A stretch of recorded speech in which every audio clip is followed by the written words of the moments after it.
Hello, and this is a basic introduction to restorative trauma-informed education, in which I will provide an introductory SPED toolkit for educators.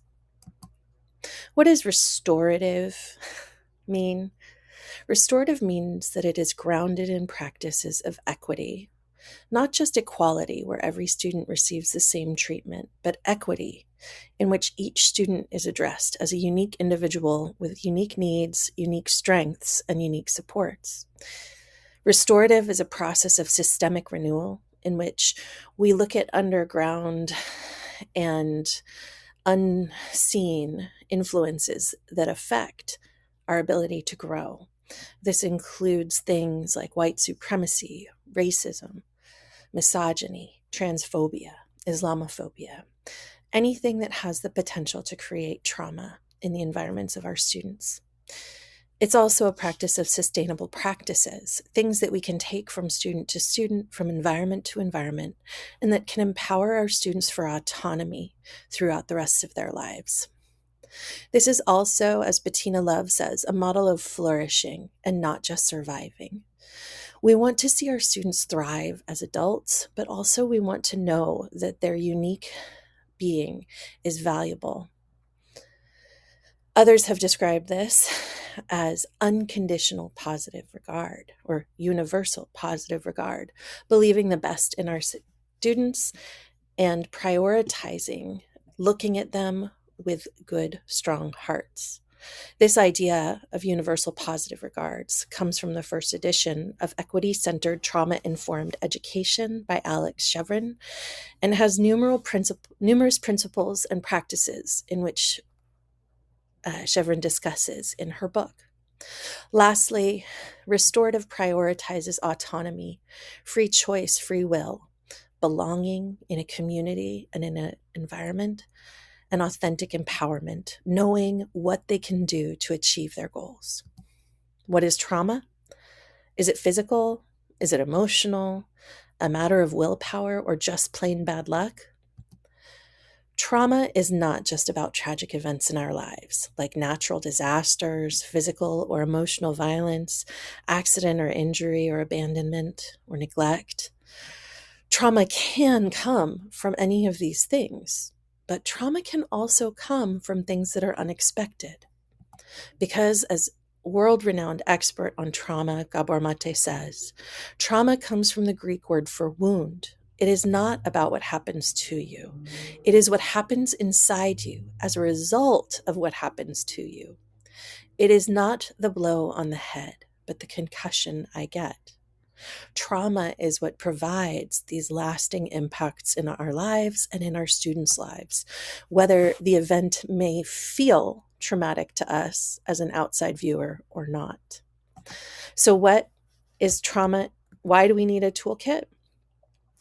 Inclusion models for students with 504s or IEPs require more comprehensive tools, curriculum, and strategies for all stakeholders. There is no such thing as same in education. This is a gift from my 11-year-old who continually reminds me that all of us are different, bring unique gifts to the table, and have different ways of digesting, processing, and sharing information.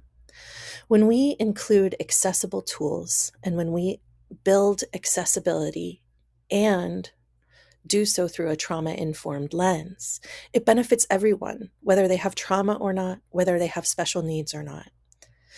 For the purposes of this, some of these tools have been designed with the Universal Design for Learning model in mind. Others have been designed through years of practice with special education students in medically fragile, self-contained, or otherwise more closely monitored environments with more detailed IEPs.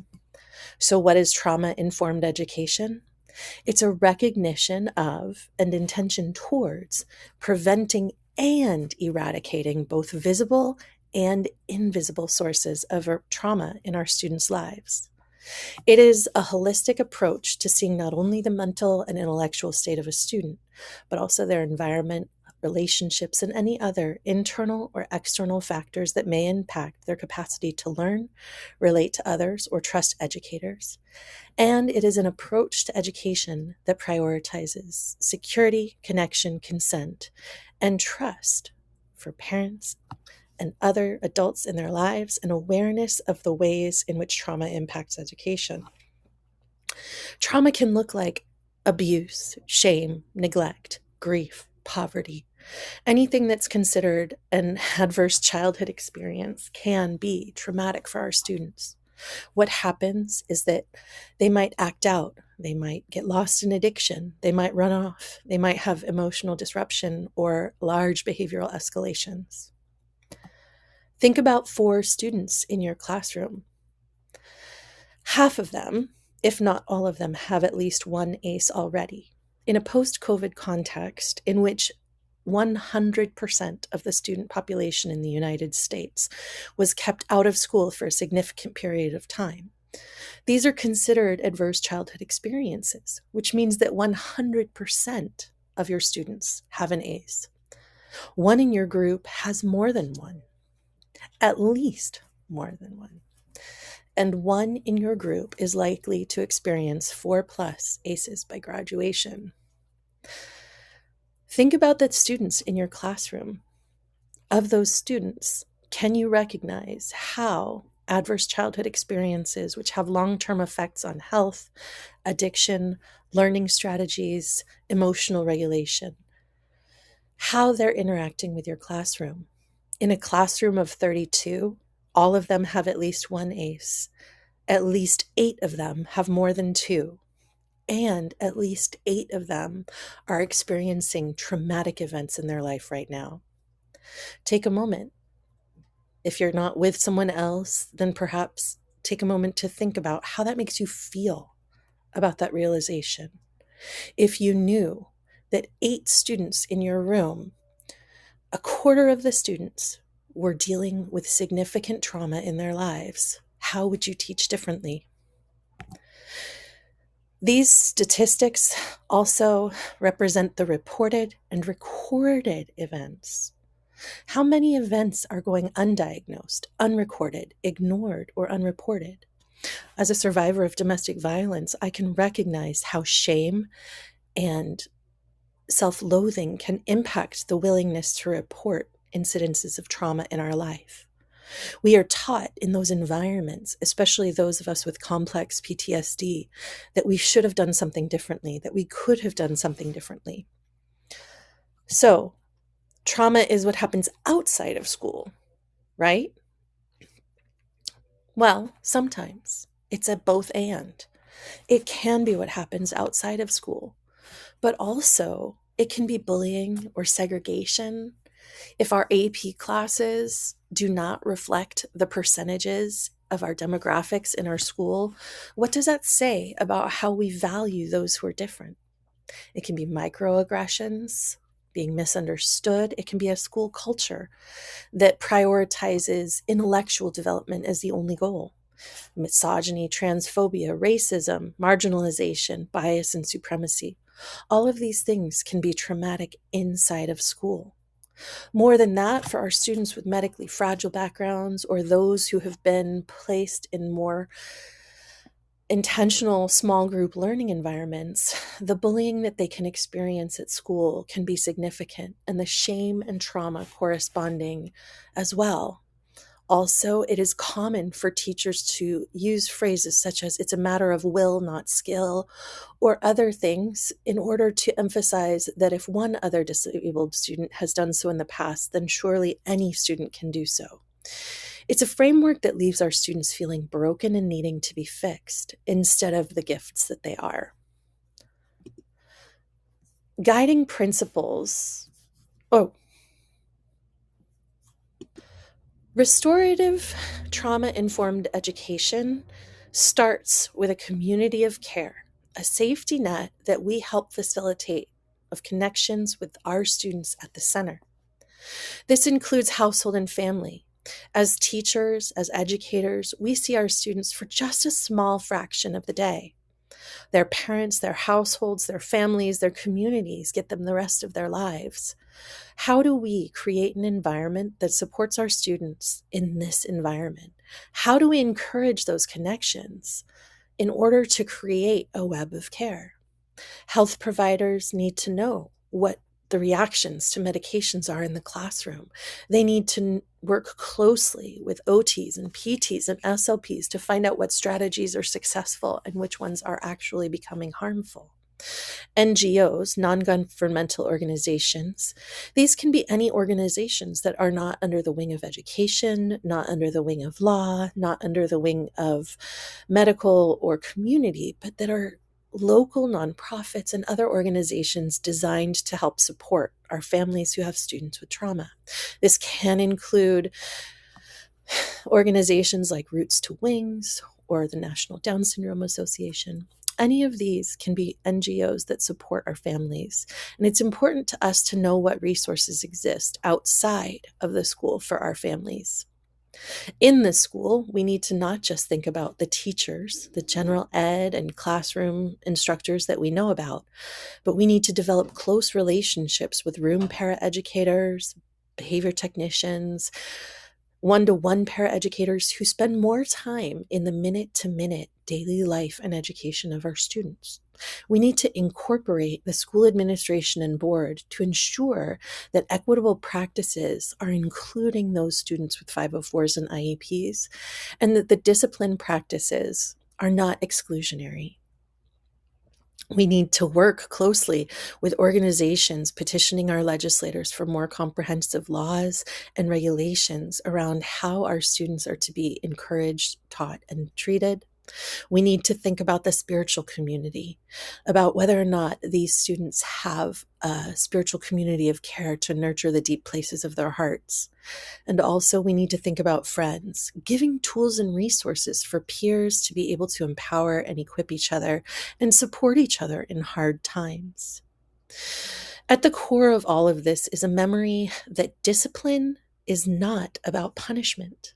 Discipline comes from a long ago Latin root, which meant to be a disciple, to learn from. With our students, we want them to become disciples of themselves. We want them to learn about what they are good at and what they can do to overcome obstacles. We want them to become leaders of themselves. And discipleship should be at the forefront of our discipline.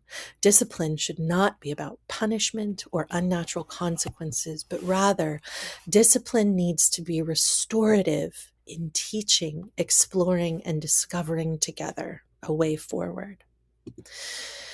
The guiding principles of trauma-informed education with an eye on restorative justice need to take into account many facts. Our students will have triggers and glimmers. A trigger could be any event that recreates a scenario in which the brain believes that it is in danger and needs to enter survival mode and prepare for the worst. This doesn't need to be quote unquote real or visible in the external world. Remember, trauma is about what happens inside of you as a result. You may not understand it, but believe your student. When they are triggered, when they are dysregulated, when they are escalated, believe that what they are experiencing is real to them. A glimmer is the opposite. It's any event that recreates a scenario of safety, calm, and connection, and reminds the brain to reset to homeostasis. You might have heard it talk about, think about your happy place, or think about a calm place. Believe in your students and believe that they know their own happy things. Don't coerce them into glimmers that aren't theirs. Don't force them to be happy about something that doesn't work for them. It might not be something you understand, or it might be something you don't find valuable. This doesn't mean it won't work for them. Possible indicators of trauma in your classroom can come in many ways. Our students in self-contained and medically fragile environments, and even those students who are entering general education inclusion models, could exhibit any of these signs at any point in time. They could curl into a ball, curl up into their sweatshirt, and completely refuse to engage.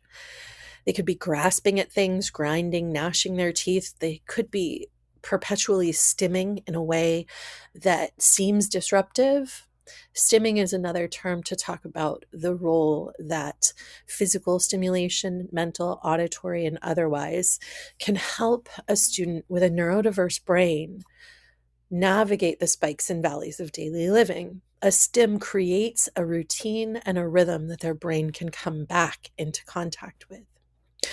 Students could tense their muscles and release. They could clench their fists. They could practice various versions of self-harm, throwing themselves into things, slapping or hitting themselves, pulling their own hair. They could be participants in increased skin picking or nail biting to the point of bleeding or abrasion. Often, physical agitation, more than typical stimming or echolalia, where they're repeating a phrase over and over again, can be an indication that they're trying to return to homeostasis. For our students who have learned to mask better, you may see more increased anxious or depressive behaviors, confusion or forgetfulness, or unusual perfectionism. When I say unusual perfectionism, I'm talking about the desire to show up perfectly without a single flaw. This is something that happens often to those students who have heard phrases from parents or teachers like, "You're so smart, you could have applied yourself so much better." It's another version of the "it's not a matter of will, it's a matter of skill" scenario. Our students do have the will, and when we tell them it's not a matter of skill, it's a matter of will, we're letting them know that they're failing somehow. This can lead to severe adrenaline dumps in trying to accomplish assignments last minute, procrastination, anxiety, migraines, and a number of other complications, which our students may start complaining about. It can manifest in headaches, illness, shortness of breath, stomach pain. A panic attack can feel like a heart attack. Our students need a safety net of care. An inclusion model requires more comprehensive tools, curriculum, and strategies for all of our stakeholders. As I said before, there's no such thing as same, and accessibility benefits everyone. Start with safety and security. Default to believing students and call out negative talk. Yes, even from other teachers and paraeducators immediately. We should never be exhibiting any signs of discouragement or shame. If someone is struggling to learn something, it requires extra compassion, not doubling down on the same teaching model. This can be incredibly challenging for some of our senior educators who have been masterfully educating our students for decades. And yet, the trauma piece is significant. It is no longer one size fits all. And when we do not use our most positive, universal positive regard tactics to encourage our students, we are giving them a disadvantage. Universal positive regard believes the best intentions of our students. Our students are trying to be successful, and they are using strategies that have worked in the past. If they need attention, it may be that they're seeking negative attention. That doesn't mean they don't deserve our intention. It just means we need to redirect their behavior towards a different model. You want to co-create with your students' positive and consistent expectations. These should be built in alignment with not only your students and not only your co-teacher, but also the paraeducators in the room and the administration and others in the school for consistency across classroom environments. As you are able, provide basic necessities in your classroom to help the lizard brain. Things like snacks, access to water, basic hygiene products, or even a cozy corner. I call it a reset zone. You can create this kind of reset zone, which tailors specifically to the lizard brain. A small, closed-off corner in which there are comfortable places to sit, snacks, hydration, and possibly even noise-canceling headphones or opportunities for students to sit and reset themselves.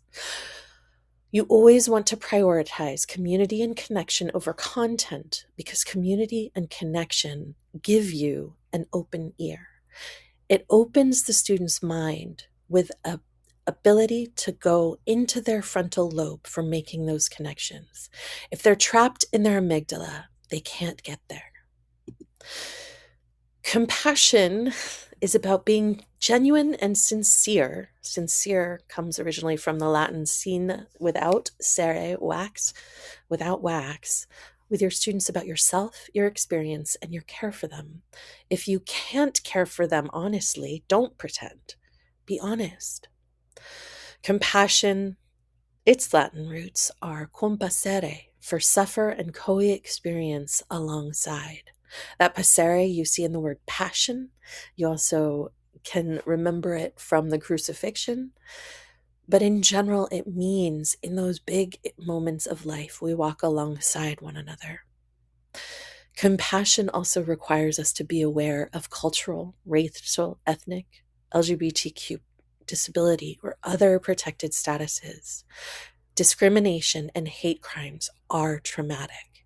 And this is why restorative trauma-informed education prioritizes an understanding of the systemic impacts of trauma, that it could be an organization inflicting the trauma, not just a bully, not just a parent at home or an outlier in the community, but that systemic injustice can be traumatic. Don't be afraid to discover your student's villain backstory. There's always a reason for the behavior of our students. Another guiding principle is consent.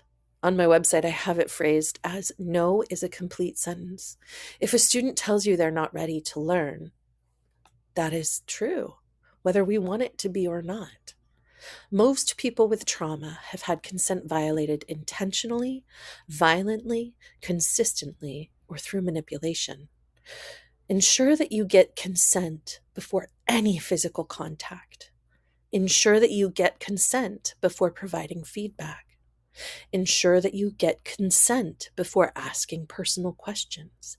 If you are not willing to receive no as an answer, do not phrase a question as a yes or no question. Use choices instead if the answer must be yes in one way or another. For example, when someone has work to do and they are expressing resistance or refusal, instead of saying, "Can you do this?" with the yes or no answer, you can say, "It is time to work. You can choose either this or this." Give an option. And sometimes that option might be, "You can do this, or I can check back with you in 2 minutes." Utilize nonviolent communication principles such as this to protect consent. If a choice is not authentic, it is not a choice. It is a demand. Make sure that you phrase it that way. Sometimes in our life, for safety, when a student is running into the street, we need to give commands. Stop. But we need to make sure that we are clear in our communication and non-manipulative. Do not violate authentic consent from our students. This has to be non-negotiable. Another guiding principle is communication and confidentiality. Over-communicate with those students who may be traumatized, as well as all students. For the very small number who will get frustrated at feeling like they've heard this before, the rest of the students may need that reinforcement. Schedules, expectations, instructions, repeat, rinse, repeat again. Memory can be severely impacted in trauma-wired brains. The brain is often diverting resources from short-term memory into long-term protective strategies based on survival throughout the years. Be aware of this and do not consider them lazy or inattentive for being biologically and neurologically unable to retain the information that you are hoping them to receive. Use tools such as lecture notes, worksheets, graphic organizers, and other things to reinforce those things that you say out loud. Auditory experience for those trapped in trauma is often diverted to sensing for threats from outside and cannot be directed to the frontal lobe. Co-create communication strategies and tactics with your students and learn their communication styles. Some students may feel embarrassed about raising their hand to ask you to slow down, but are more than willing to put a hand over their heart to say, I'm falling behind. You can use hold up cards in order to do so as well. Also, have an anonymous reporting system in your classroom for any see something, say something issues that emerge. Allow students to feel protected from being exposed when they see something inappropriate happening in the classroom, but also let them know that their accountability is important to you. Learn the laws regarding student majority or age of legal maturity and consent in your state, and know when to call CPS, and then do it. Report what you see, report what you hear, and report what you observe. A report to CPS needs to be identified with the student and also is not about your opinion. It is about those factors that are leaving trace evidence in our students' lives. As much as we want to surprise our students with practice drills, we don't need to. We do not need to send our students into an amygdala hijack in order to practice what happens when the alarm goes off. Actually, the opposite is true. When an alarm goes off, we need to be able to maintain calm, cool, and collected.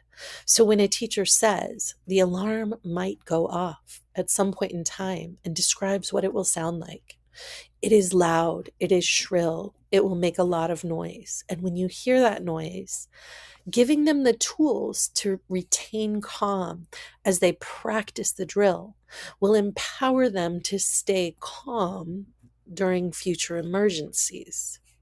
Doing a training with a national company for security during concert events and crowd management, a number of the quote unquote elder security personnel always said it was important to prioritize getting mobile people through the door first so they don't lock up the exit pathway.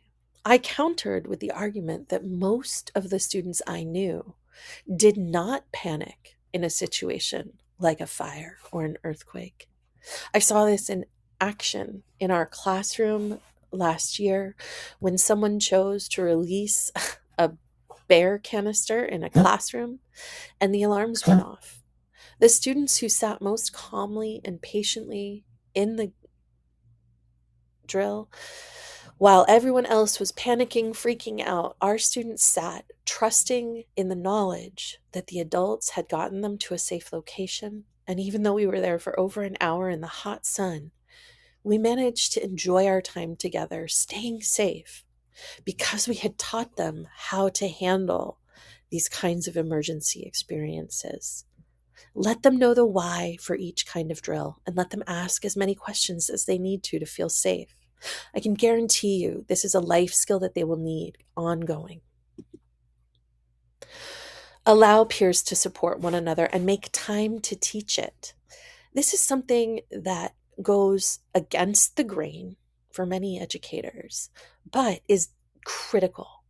As these students age, they will not always have teachers in their life who are older and wiser.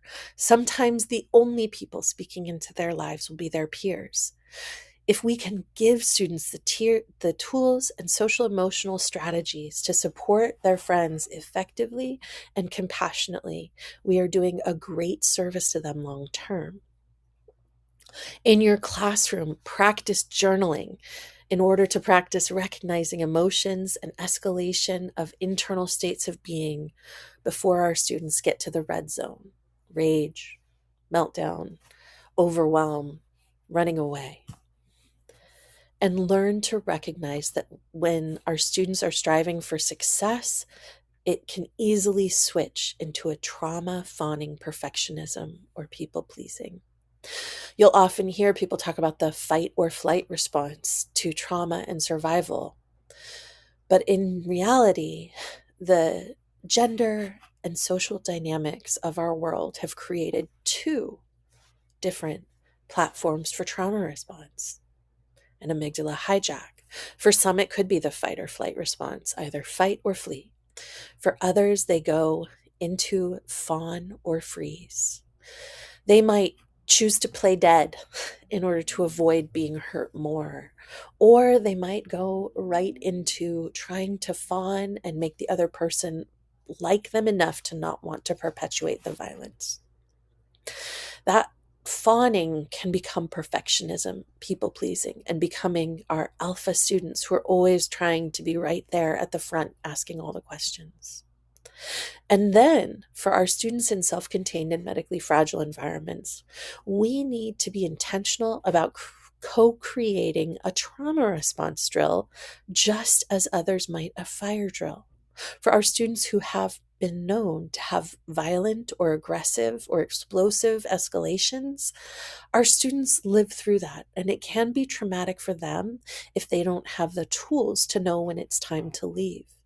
In one of our classrooms, we created the open sesame drill, in which one of our students had escalated and we needed to move everyone safely to another room. We practiced with our students what to do, and we enacted it, and we used it regularly. The students went from feeling frightened and unsure in their own classroom to knowing that they had the autonomy and empowerment to take care of themselves. You also may want to practice and cultivate an environment of celebration, collaboration, co creation. Practice regular self regulation practices as an entire class. I can tell you that this will benefit you as a teacher and your paraeducators as much as your students. Be willing to say, I don't know, but we can find out together. Get curious instead of critical. And remember that responding to trauma cannot be one size fits all. There's no such thing as same after all.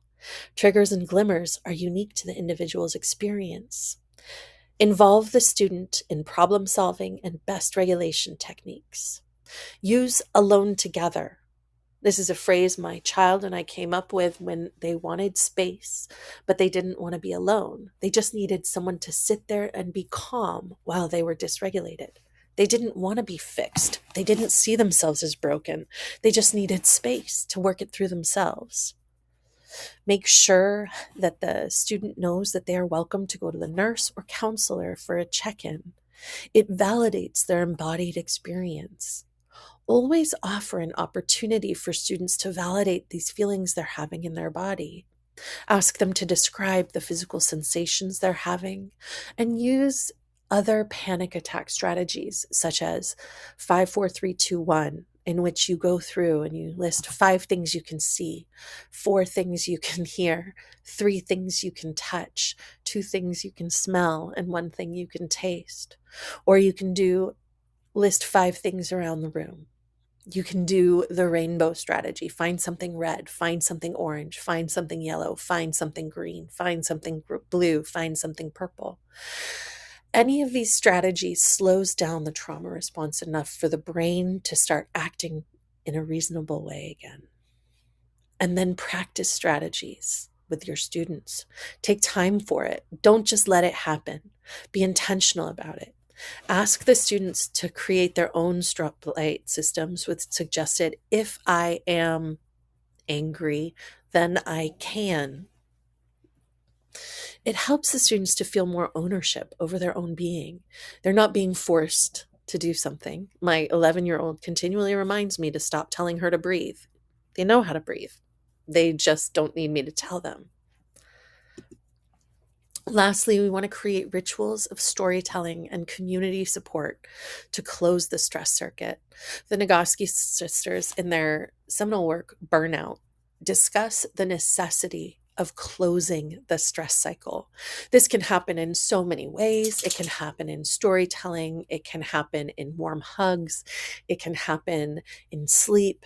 But what we need to do is let the student know that the stressful traumatic incident is over and it's time to begin the process of reset.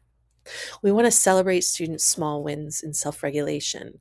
Maybe they went from being really angry and took time to breathe and brought it back down to yellow. Give moments and opportunities for shout outs, for students to celebrate each other, and make daily encouragement and small wins opportunity for everybody to celebrate together. I like to create a weekly ritual of shout outs where students take a moment that is designated for them to write things they noticed about other students in their classrooms, things that might have been small or inconsequential, but that made them smile. This can be a powerful practice in any classroom or any environment. Here are some practical tools, walking out the steps that we have in our world. Try this instead of this. So instead of saying, can you help me instead of saying, I can't believe you just, try, can you help me understand what you were thinking when?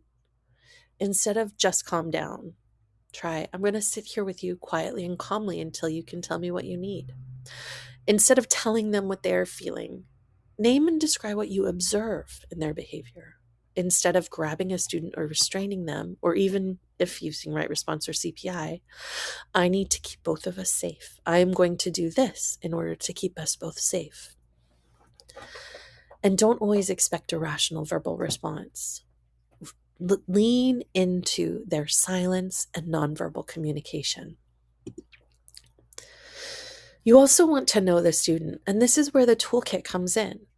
In our toolkit for our classroom, we've created one-page worksheets for our students and our room paraeducators. For our one-to-ones, we have built out at-a-glances for our student. What this includes is their primary locations, as well as things that the student needs to have known about them by all of their providers. We have how they arrive at school. We have related services and supports. Here's where our OTs, our PTs, our SLPs, our school counselors, and everyone else come into play. We always want to navigate that through an IEP case manager. We want to make sure that we're providing a secure liaison as well as a collaborative environment. We also have our important need to know section where this is the bare bones. In meme speak, it would be TL DR. Too long, didn't read, but that's where you're going to get your bare bones. Then you have about nutrition. What do we need to remember about this student in terms of their hunger and their thirst? What do we need to know about this student in terms of their regulation strategies? What do we need to know about this student in terms of keeping them safe from themselves, from others, and from the world around them? Then we have hygiene. How can we support this student in caring for their own creature, their own bodies? We've got favorites. This is a strengths-based design in which we recognize that their favorites can provide open doorways into education. And then we have triggers or things to avoid. This all lives on the front page of a sheet, as well as the first name and the last initial of our student and the name of the regular one-to-one paraeducator and a small facial photo so that when a sub comes in, they can look at this one sheet and get a sense of their student at a glance.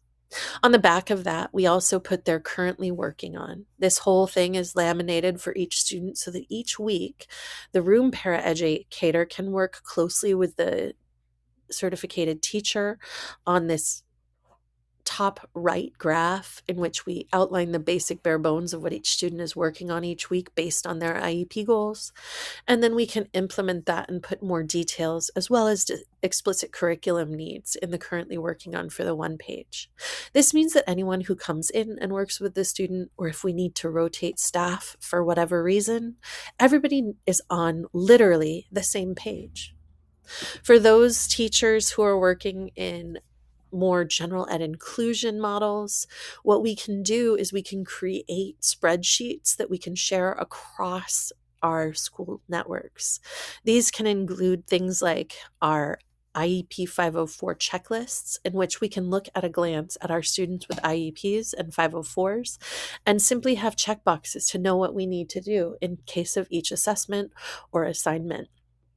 It also can include for each individual student in a classroom who has an IEP, who has a BIP or food service. It allows us to kind of track in one location all of the unique needs of our particular students so that we don't have to pull up the full IEP and scroll through it every time.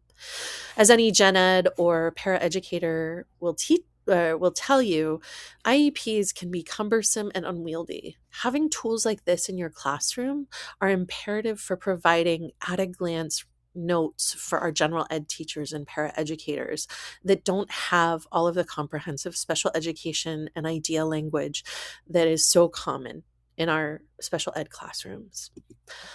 When working with general ed teachers, we want to make sure that we have structured data collection tools.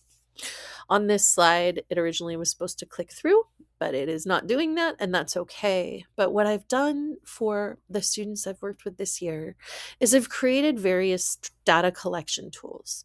So I've created forms for taking notes from texts, which include basic questions. I've included rubric keys in color coding so that people can know what they're doing and how they're doing. There's a social emotional learning self-assessment tool. There's a daily check-in self-assessment. There's IEP data collection forms. Using digital tools to track data can be incredibly powerful. Co-create these with the paraeducators. Let them have a say in how they're tracking their data.